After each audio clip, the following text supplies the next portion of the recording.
Assalamualaikum warahmatullahi wabarakatuh dan selamat pagi semuanya. Pada kesempatan ini saya ingin menyampaikan topik bahasan terkait dengan senyawa aromatis.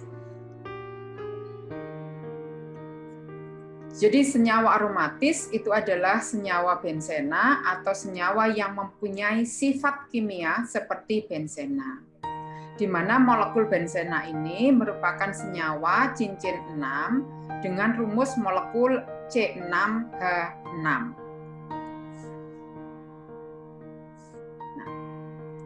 struktur dari bensena itu Kekulé menggambarkan bahwa struktur bensena itu adalah dengan atom-atom yang dihubungkan satu dengan lain membentuk suatu cincin.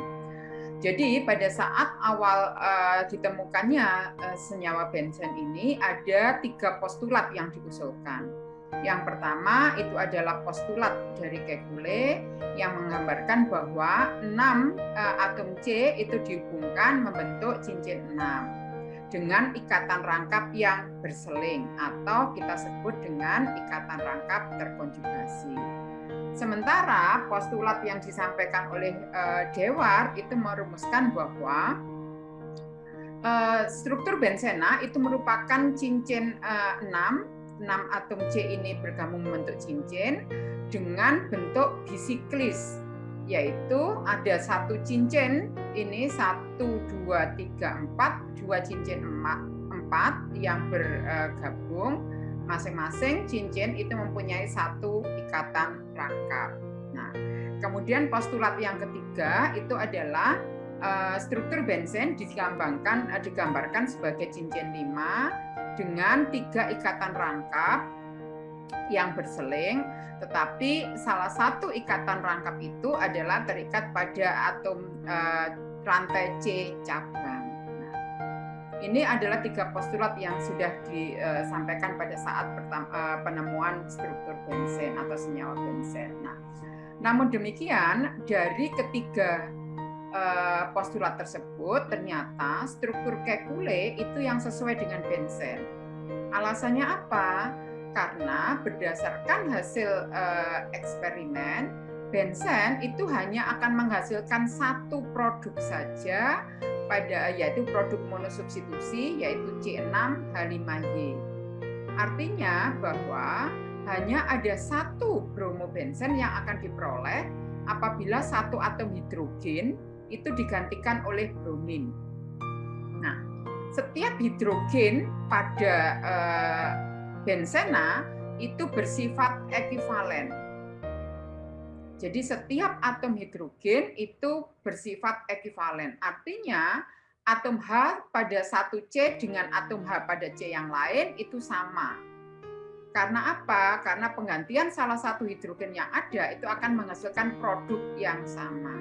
Nah, sifat ini hanya dapat dipenuhi oleh struktur bensen yang diusulkan oleh Kekulé. Jadi struktur Kekulé tadi sesuai dengan bensen dengan alasan yang kedua, yaitu kalau tadi satu atom H disubstitusi menghasilkan mono substitusi bensen yaitu C6H5Y. Yang kedua yang membuktikan bahwa struktur Kekulé itu adalah yang sesuai dengan sifat-sifat bensen, yaitu apabila bensen itu disubstitusi yang kedua itu akan menghasilkan 3 produk isomer. Jadi apabila substituen bensen monosubstitusi kemudian disubstitusi kembali, maka akan dihasilkan 3 isomer bentuknya, yaitu C6H4Y2 atau C6H4YZ. Nah, misalnya di sini dihasilkan C6H4Br2 atau C6H4ClNO2. Fakta ini lebih jauh meyakinkan bahwa struktur bensen Kekulé itu yang paling dapat diterima dibandingkan dengan struktur Dewar maupun struktur yang ketiga. Alasan yang berikutnya yaitu bahwa struktur Kekulé itu konsisten dengan fakta bahwa ada 3 isomer yang ini turunan dari dibromo, yaitu pada posisi 1,2, 1,3, dan 1,4. Dalam hal ini misalnya apabila kita sudah punya di sini bromobenzen, apabila disubstitusi lagi dengan bromin, maka bromo yang kedua itu akan bisa terikat pada C nomor 2 sehingga terbentuk 1,2 dibromobenzen, atau C nomor 3 sehingga terbentuk 1,3 dibromobenzen, dan yang lainnya adalah variasi yang lain adalah terikat pada C nomor 4 sehingga terbentuk senyawa 1,4 dibromobenzen. Nah, variasi 3 isomer ini hanya bisa diperoleh apabila memang struktur benzena itu sesuai dengan postulat yang disampaikan oleh Kekulé. Alasan yang keempat yaitu bahwa pada struktur Kekulé itu ada 2 isomer posisi di mana kemungkinan dibromo itu terikat, yaitu pada ikatan C tunggal atau rangkap. Sehingga kalau kemudian kita bisa melihat di sini begitu ya. Jadi ada C ini ada kemungkinan bahwa ikatan letak BR itu yang bersebelahan itu bisa terikat pada CC ikatan rangkap dan itu berkesetimbangan dengan CC ikatan tunggal. Jadi 2 struktur ini adalah struktur yang berkesetimbangan. Sehingga ikatan rangkap pada benzen itu berada pada kesetimbangan antara ikatan rangkap tunggal dan ikatan rangkap ikatan tunggal dan ikatan rangkap 2. Mohon maaf. Gitu ya. Nah, ini yang terjadi. Nah, dengan adanya struktur yang sudah dipostulatkan oleh Kekulé tadi atau struktur Kekulé tadi yang lebih sesuai, maka itu dapat menjelaskan bahwa benzen itu merupakan senyawa yang sangat stabil. Jadi kalau kita lihat kestabilan benzen itu tidak seperti senyawa-senyawa yang mengandung ikatan rangkap lainnya. Jadi karena benzen itu punya ikatan rangkap, kita tahu kita sudah belajar terkait dengan alkena, yaitu adanya ikatan rangkap. Ikatan rangkap pada alkena itu adalah mempunyai ciri bahwa dia mudah mengalami reaksi adisi. Nah, tetapi hal itu tidak terjadi pada benzena. Benzena itu sulit untuk mengalami reaksi adisi, tetapi dia justru cenderung dapat lebih mudah mengalami reaksi substitusi daripada reaksi adisi.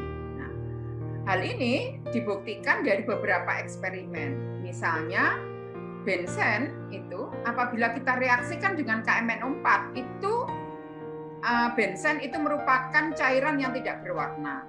Nah, apabila direaksikan dengan KMNO4, KMNO4 itu berwarna ungu, maka dia benzen setelah ditetesi KMNO4 warnanya tetap berwarna ungu. Artinya apa? Bahwa warna KMNO4 itu tetap tidak berubah. Tetapi kalau kita cobakan pada sikloheksena yang mempunyai ikatan rangkap atau suatu alkena begitu ya. Maka apabila sikloheksana ini kita tambahkan KMNO4 encer yang berwarna ungu, maka dengan cepat warna KMNO4 itu hilang. Itu menunjukkan apa? Bahwa menunjukkan di dalam campuran tersebut terjadi reaksi. Reaksinya apa? Akan terjadi reaksi oksidasi. Jadi begitu cairan sikloheksena kemudian kita teteskan dengan KMNO4, maka warna KMNO4 itu begitu masuk dia langsung hilang. Tetapi hal itu tidak terjadi pada benzena. Demikian juga apabila kita melihat ini kita bandingkan antara alkena dengan benzena ya. Jadi pada sikloheksena apabila kita tambahkan BR2 dalam CCl4 dalam gelap, maka ini akan terjadi reaksi dengan cepat. Di mana warna BR2 itu warnanya kuning kecoklatan begitu ya. Setelah kita tambahkan pada sikloheksana, maka warna kuning kecoklatan itu menjadi hilang dan tidak berwarna. Tetapi kalau kemudian ini kita tambahkan pada bensena, maka warna Br2 tetap. Itu menunjukkan bahwa tidak terjadi reaksi. Artinya apa? Bahwa hal ini, dua aspek yang di atas itu sebenarnya sudah dapat membuktikan bahwa ikatan rangkap yang ada di dalam bensena itu tidak sama sifatnya dengan ikatan rangkap pada alkena biasa. Jadi demikian juga kalau kemudian ditambah dengan HI. Nah, bagaimana reaksi itu terjadi apabila kemudian sikloheksena itu kita tambahkan dengan H2 plus dengan katalis nikel. Jadi kalau kita pada ikatan rangkap, yang pada saat kita mempelajari ikatan rangkap atau alkena, apabila ditambahkan dengan H2 dengan katalis nikel, maka akan terjadi reaksi hidrogenasi, di mana ikatan rangkap pada CC ini setelah ditambah dengan H2, begitu ya,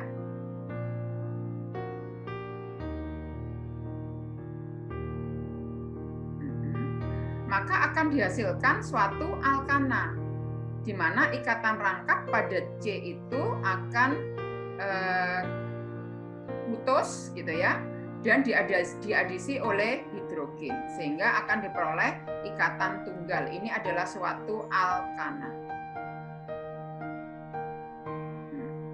Nah, reaksi itu dapat terjadi dengan mudah hanya pada suhu kamar, yaitu suhu 25 derajat Celcius. Namun demikian, jika itu kita terapkan pada bensena yang punya ikatan 3 ikatan rangkap, begitu, ikatan rangkap yang berseling di sini, maka reaksinya berjalannya sangat lambat. Dapat terjadi tapi sangat lambat. Dan itu dibutuhkan energi yang besar, yaitu pada suhu yang sangat tinggi, 200 derajat Celcius. Hal ini menunjukkan bahwa sifat ikatan rangkap pada bensena itu tidak sama dengan sifat ikatan rangkap pada sikloheksena.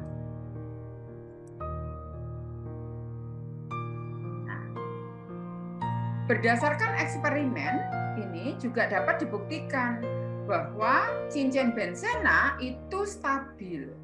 Nah, kestabilan cincin bensena ini secara kuantitatif itu dapat dilihat dari hasil penelitian dengan panas hidrogenasi dan pembakarannya. Panas hidrogenasi dan pembakaran benzen itu lebih rendah daripada harga perhitungan. Kalau suatu hasil eksperimen ini menunjukkan misalnya apabila sikloheksena ini kita hidrogenasi atau kita tambahkan dengan H2, maka berdasarkan eksperimen itu diperlukan energi, ini kan, panas pembakarannya sebesar 28,6 kilokalori. Nah, dengan satuan ini jika kita mempunyai sikloheksadiena, jadi kalau ini adalah sikloheksena,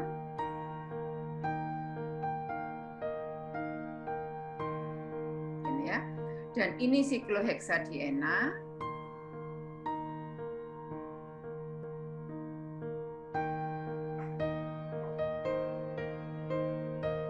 misalnya begini, begitu.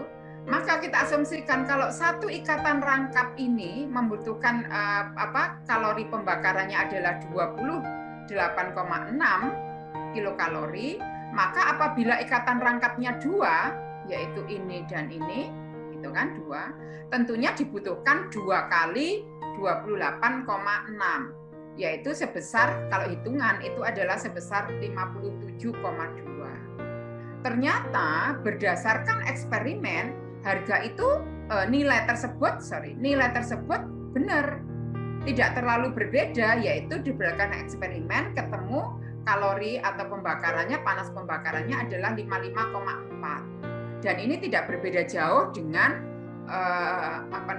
hasil perhitungan.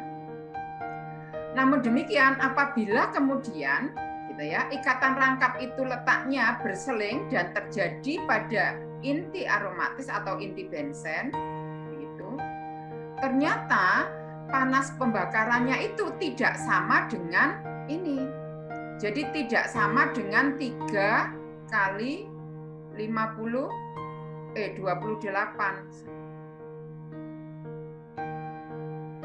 Jadi tidak sama ini. Harusnya kan berdasarkan perhitungan harusnya ketemunya 85,8. Ternyata pada saat dilakukan pengukuran panas pembakaran berdasarkan eksperimen, ternyata panas hidrogenasi dan pembakarannya itu hanya 49,8 kilokalori. Artinya apa? Bahwa ternyata terjadi perbedaan energinya jauh lebih rendah atau lebih rendah sebesar 36 kilokalori dibandingkan teorinya. Nah, ternyata selisih itu kita sebut sebagai selisih energi resonansi. Jadi ini kalau kita lihat bahwa energinya lebih rendah, nah senyawa dengan energi yang lebih rendah itu menunjukkan bahwa senyawa tersebut lebih stabil. Oleh karena itu, cincin benzena itu mempunyai kestabilan yang baik atau yang tinggi. Tidak bisa disamakan dengan kestabilan 3 kali ikatan rangkap. Jadi kalau kita lihat benzena, ini kestabilannya itu tidak sama dengan 3 kali ikatan rangkap, berbeda.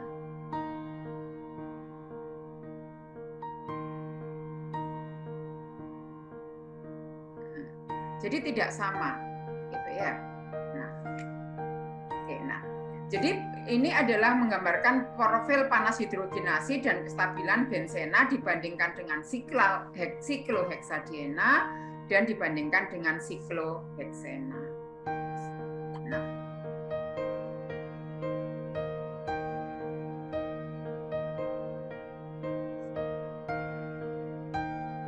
kestabilan benzena itu juga dapat dilihat bahwa panjang ikatan karbon-karbon pada benzena itu sama. Jadi kalau kita bisa melihat misalnya pada saat kita bicara terkait dengan ikatan rangkap begitu ya, kita punya CC ikatan rangkap misalnya ya. Nah, tentunya panjang ikatan rangkap ini itu lebih kecil daripada panjang ikatan tunggal. Jadi ikatan rangkap itu lebih pendek. Jadi panjang ikatan rangkap itu lebih pendek daripada ikatan sigma. Artinya kalau kemudian kita punya misalnya secara teoritis jika kita punya inti, nah gini ya. Jadi jika kita punya jadi ini harusnya lebih pendek. Sorry. Maaf. Kita gambarkan lagi ya, mohon maaf. Panjang, pendek, panjang, pendek, panjang. Jadi kalau kita gambarkan harusnya ikatan rangkap itu lebih pendek daripada ikatan tunggal. Jadi panjang ikatan ini sama dengan ini yang sama-sama ikatan tunggal. Dan ini adalah ikatan rangkap itu sama. Maaf.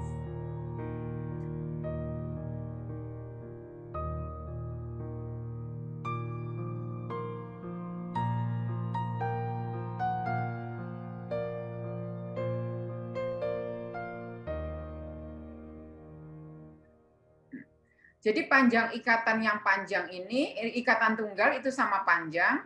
Dan ikatan ikatan rangkap itu adalah sama lebih pendek daripada ikatan tunggal atau ikatan sigma.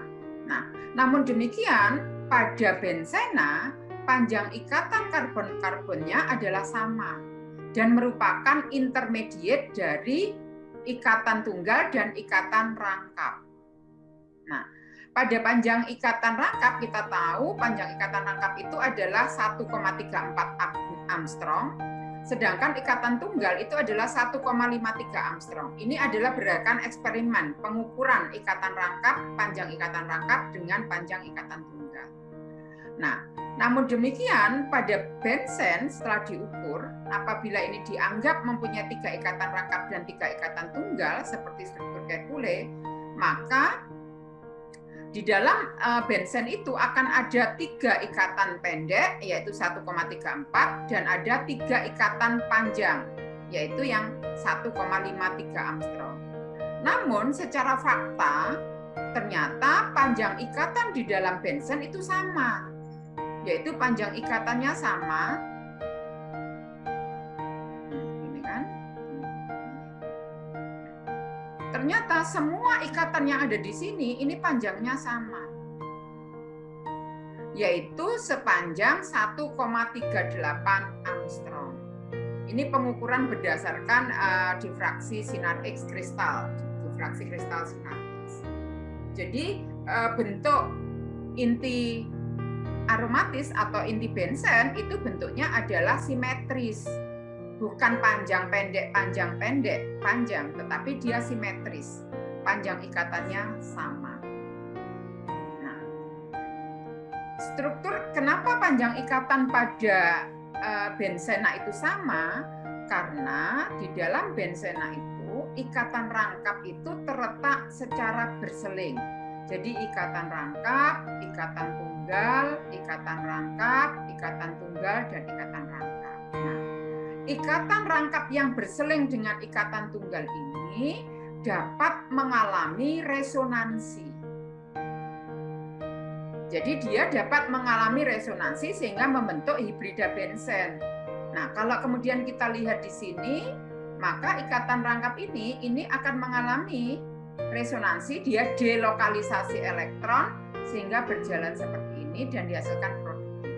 Nah, produk ini juga begitu, dia akan mengalami resonansi kembali terus begitu ya. Selalu bergerak terus sehingga membentuk kesetimbangan. Oleh karena itu, penampakan atau penulisan atau penggambaran inti aromatis yang tepat itu adalah yang ini. Karena apa? Ikatan rangkap ini selalu berjalan terus-menerus, tidak pernah berhenti. Sehingga secara struktur lebih tepat bahwa inti aromatis itu atau bensena itu digambarkan dengan struktur yang seperti ini. Itu yang terkait dengan kenapa kemudian panjang ikatan pada inti aromatis atau pada bensen itu adalah sama. Jadi struktur resonansi pada bensen ini dengan pengertian tadi adanya delokalisasi elektron atau resonansi itu membuktikan bahwa ada 3 isomer senyawa disubstitusi pada bensen, yaitu pada posisi 1,2, 1,3, dan 1,4. Nah, hal ini sesuai dengan eksperimen yang telah dilakukan. Bahwa hasil eksperimen itu brominasi pada bensen, pada brombensen itu akan dihasilkan 3 produk terdisubstitusi, yaitu 1,2 di bromobensen, 1,3 di bromobensen, dan 1,4 di bromobensen.